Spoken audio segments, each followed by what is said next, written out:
Suppose we have n distinct objects.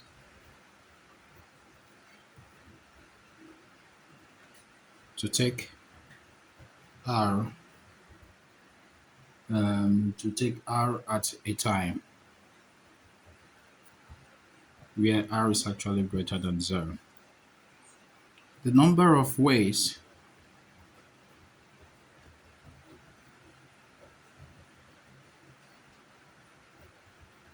of doing this is n times n minus 1 times n minus 2 times and so on up till we get to times n minus r plus 1. Okay.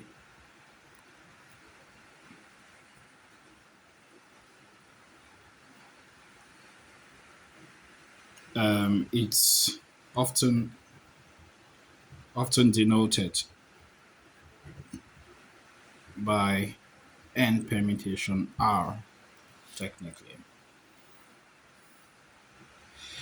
Now the thing is, why do we have up to n minus r? Because this is the first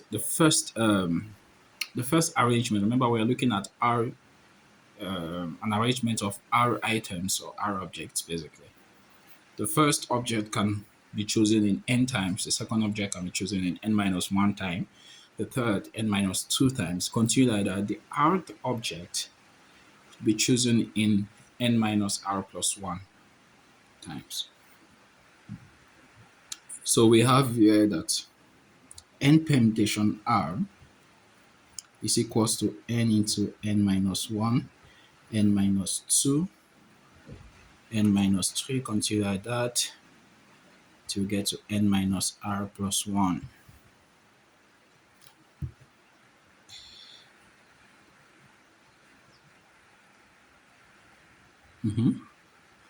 Now, this is equivalent to n into n minus 1, n minus 2, n minus 3, until we have n minus r plus 1, then n minus r factorial, right? All over n minus r factorial. Okay?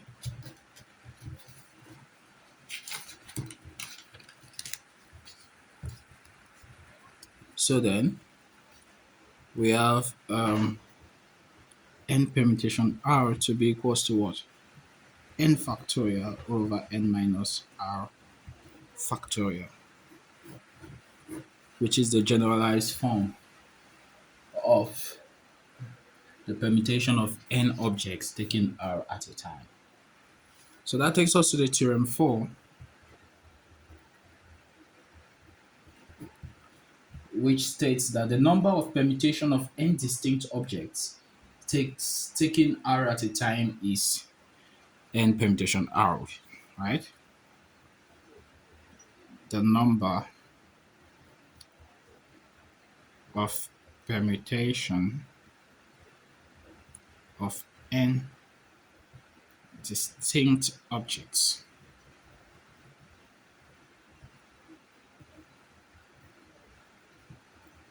taking r at a time is n permutation r, which is equals to n minus r n factorial. Yeah. And the proof obviously has already been shown. Example.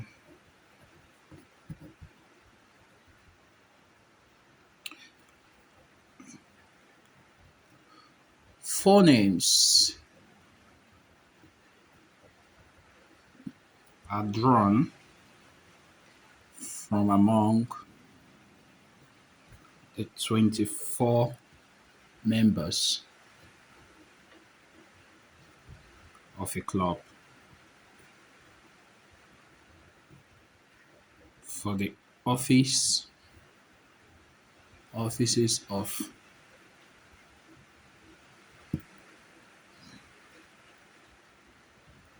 president,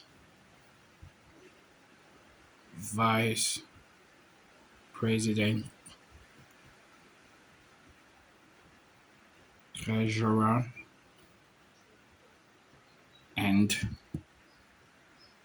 secretary.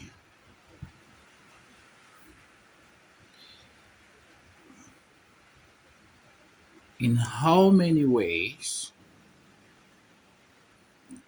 can this be done?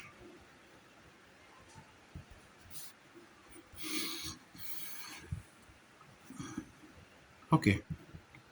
First, we'll ask what is the that number of permutation, right? Of taking four members out of uh, of 24. Okay. So the number of permutations of 24 distinct members taking four at a time is 24 permutation R, right? Clearly, N here is 24 members, R is 4.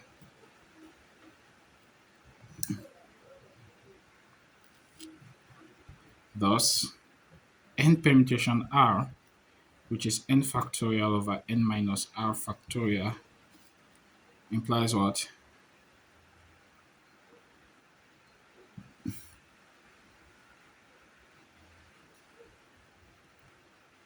20 permutation 4 is equals to 20 factorial over 20 minus 4 factorial.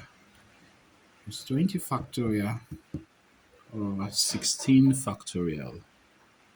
That's just basically 20 times 19 times 18 times 17.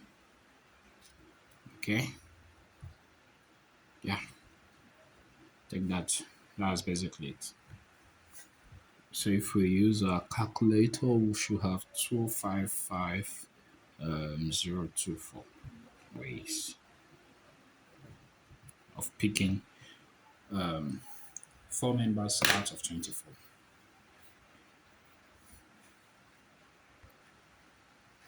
So let's look into circular.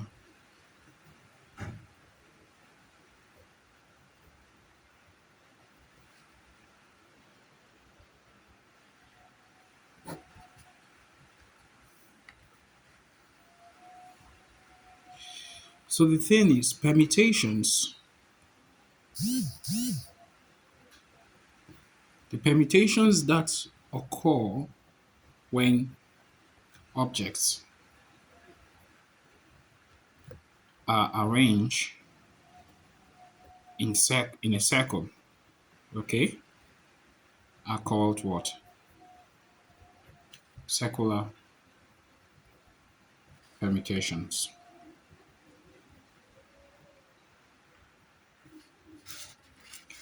Two circles actually. Two circular permutations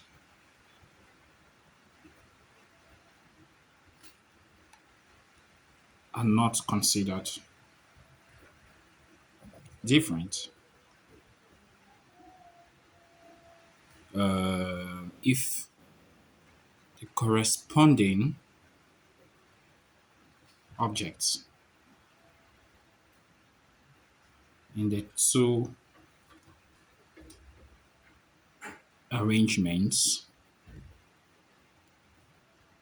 have the same objects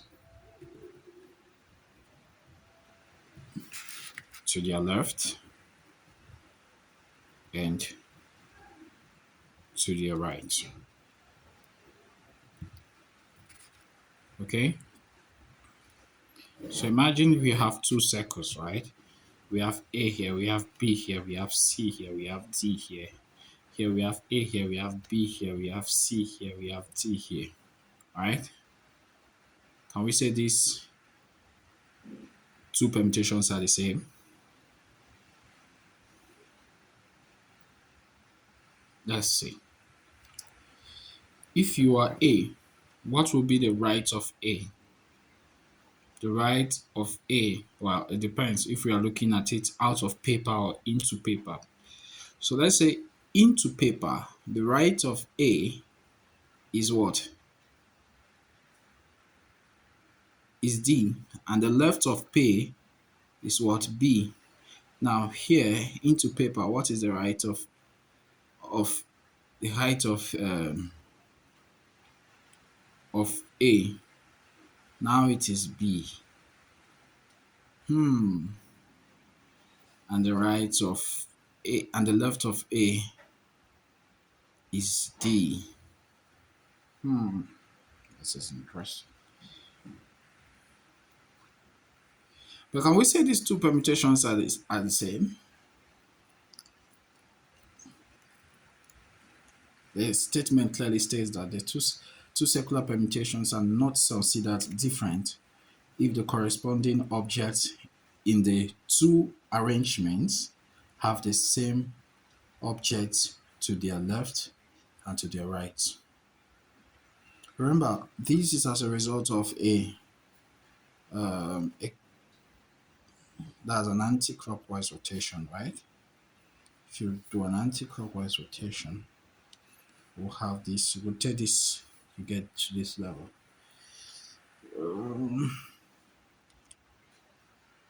Now when you are opening, okay, so if you are taking it anti-clockwise, then it's a bit like opening the cap of a bottle. So let's say we should use the direction out of paper. So A out of paper, the right of A out of paper, since we are going anti-clockwise, is B. Alright? Out of paper. Remember, we are going this direction. The right of A is B. And the left of A is D. Good. Out of paper still at A. The right of A is what? B. And the left of A is D. Perfect. So yeah, that's it. So out of paper, right? Out of paper, even if we consider into paper to give us the same thing, but yeah, basically it's the same thing. So that's that. So we are saying that these permutations are the same. There is no difference between this permutation arrangement and this one. Okay. So where did I stop? I said the object to their left and to their right, right? Yeah, basically. So now what is the permutation for this particular case now, right? How many secular permutations are there of these four objects arranged in circle? So you see, if A is fixed, right? We are left with what? Three distinct items. And those three distinct items could be arranged in how many ways? In three factorial ways. Okay. So we could have this is A instead of B, C, D. We could have B here, D here, and C here, right? So a different permutation. Still with A, we could have C here, D here, and B here. This is another permutation, right? Still with A fixed, we could have what else? D here, C here, and what? B here, right? Basically, with A still fixed, we could have C here, B here, and D here, right? Let's keep going. Let's keep going. With A still fixed, we could have C, no, instead of C, B here, right? C here, and D here, and finally B here, T here, and C here. So you see, we have exactly what? Six different arrangements if we fix one of the one of the one of the items, right? So that is why we have the number of permutation to be what? 3 factorial in this case. Okay, so how do we generalize this? So this takes us to theorem 5.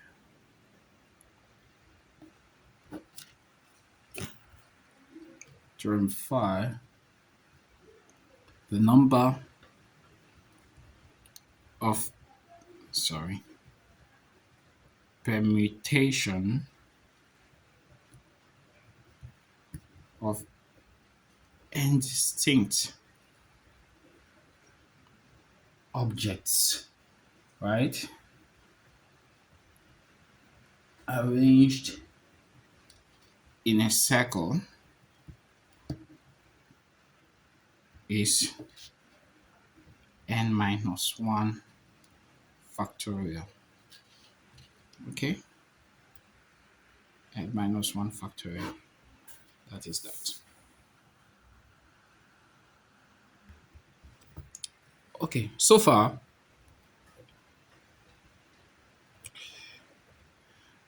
we have assumed the n objects, right? From which we select different items or R items.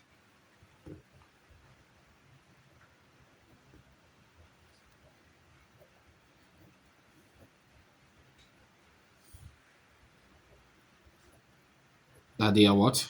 Distinct. And the question is, what happens if they are not distinct, right? If we have if you have elements that are identical. For example, if we have the word book, what happens here? For the character BOOK,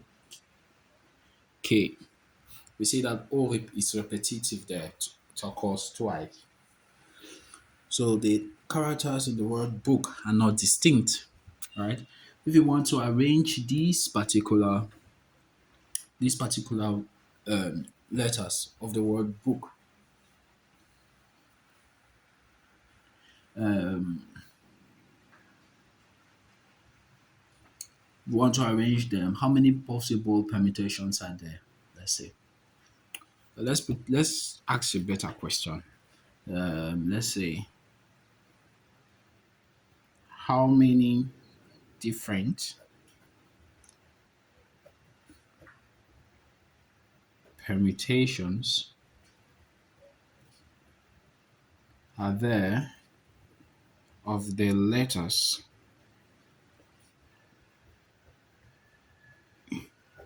in the word book? Okay.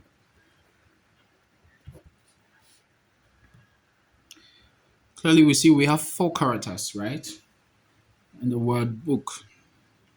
So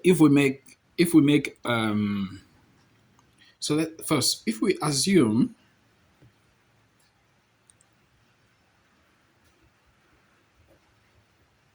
the 4 characters are distinct, that is, let's say we have O1 and O2, so that we have BO1, O2K. Okay. Adding those subscripts 1 and 2 makes the O's distinct. Now, clearly, the number of ways of arranging the word book, right, is the same thing as the number of ways of permitting 4 letters. So, how would I put it? The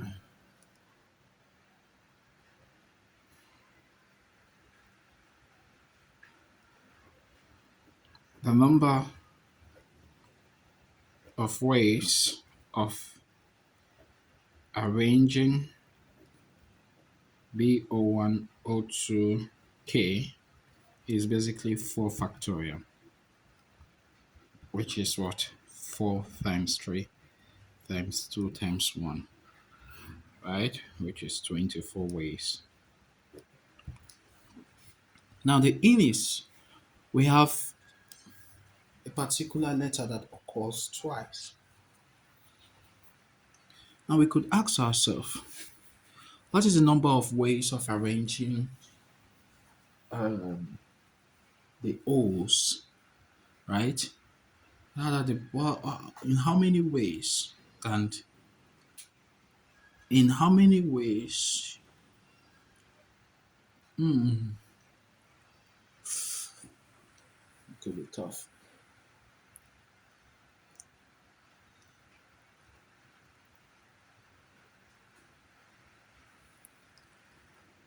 Okay. What is the number of ways of arranging O1, O2? That's basically 2 factorial, right? There are 2 ways. O1, O2, or O2, O1. These are the 2 possible ways. O1 first, O2 second, O2 first, O1 next. So if we drop this script now, if we drop this script, we still have these 2 possible arrangements, but just that it is no more as visible as with the script, right? So now the total possible way of arranging the word book, right, will be what?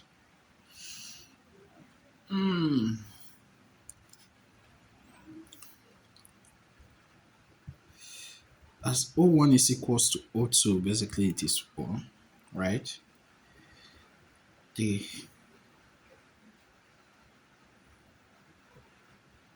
total way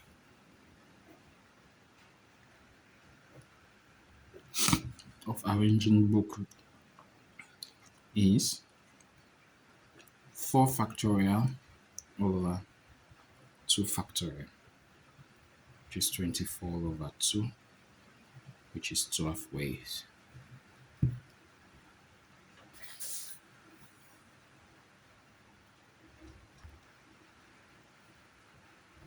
Let's look at another example. Now this one is better. We have, in how many different ways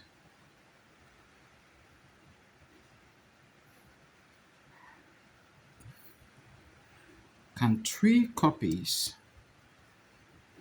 of one novel and 1 copy each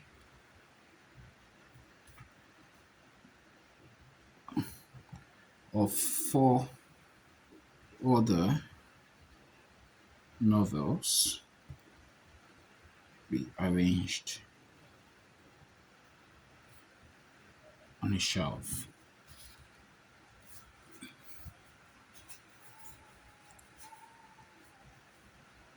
Okay.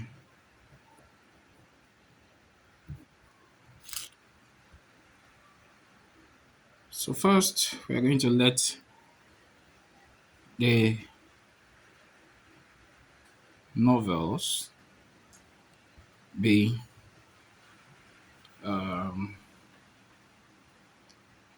let's say A, A, A, B, C, D, E, right? So we have 3 copies of one novel and then 4 copies of different novels. Good. So we see that assuming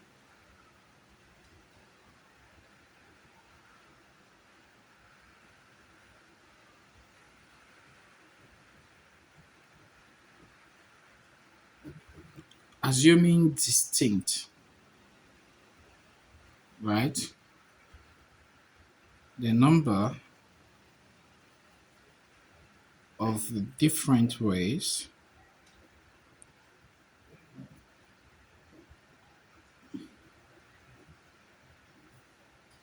of arranging the novels is how many? 7 factorial. Okay? 7 factorial, that's 7 times 6 times 5 times 4 times 3 times 2 times 1. Okay? And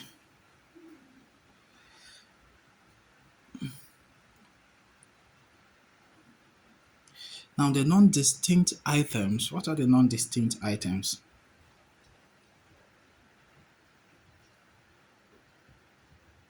Or novels, basically. We have A, and A. They can be arranged if assumed distinct, that is A1, A2, A3. In how many ways? How many ways can this be arranged? Well, number of ways of arranging three different items is 3 factorials, right? But clearly they are not distinct. Hence,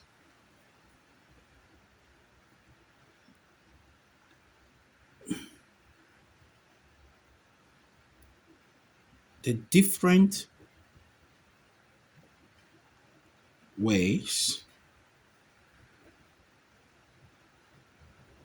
of arranging the novels is 7 factorial over 3 factorial, which is basically 7 times 6 times 5 times 4 times 3 factorial over 3 factorial cancels out. So what do we have? We have 840 ways.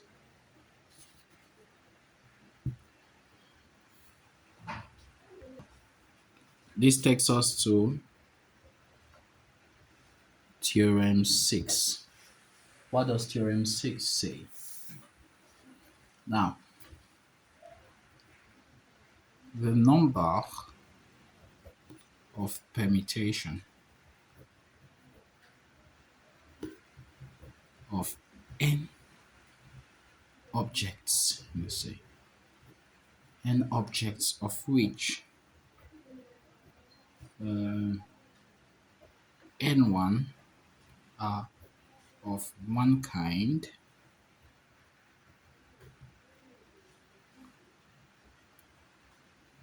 n2 are of a second kind, until like that, until we have nk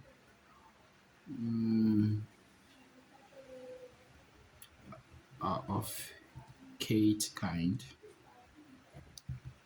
right? And n1 plus n2 to that up to nk is equals to n is